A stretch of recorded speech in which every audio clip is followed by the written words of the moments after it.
Kamusta? And for today's video ay pupunta tayo sa isa sa pinakamagandang waterfalls, ang Busay Ambon o Ambon Falls, dito sa La Carlota City, probinsya ng Negros Occidental. Kaya tara, samahan nyo kaming maglakbay patungo sa aming destinasyon.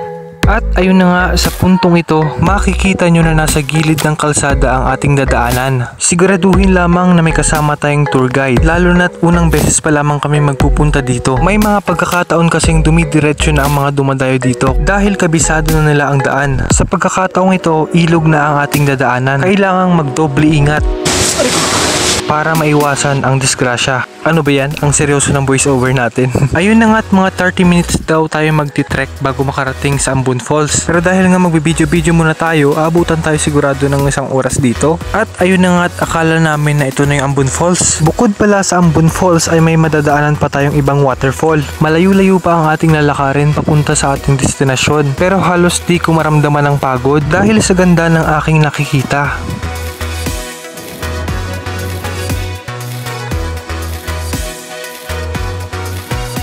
Ayun na nga't sa puntong ito ay malapit na nating marating ang Busay Ambon.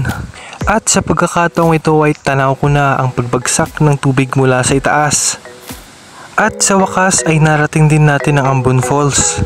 At alam nyo ba na kaya ito tinawag na Ambon Falls ay dahil parang umaambon pag narito ka na. Literal na umaambon at kahit di ka pa naliligo ay basang-basa ka na. At heto na nga ako at naghahanap na ako ng mapagpepwestuhan. O diba? Tunay ang napakaganda. At mas maganda pag makikita natin ito ng malapitan. At talaga ba namang sulit na sulit ang aming pagpunta dito. At syempre hindi makukumpleto ang ating paggala dito pag hindi tayo maligo. Aba, doon ka balugid maglangoy ah. Sige na lang bala. Ang importante ay nag-enjoy tayo for today's video.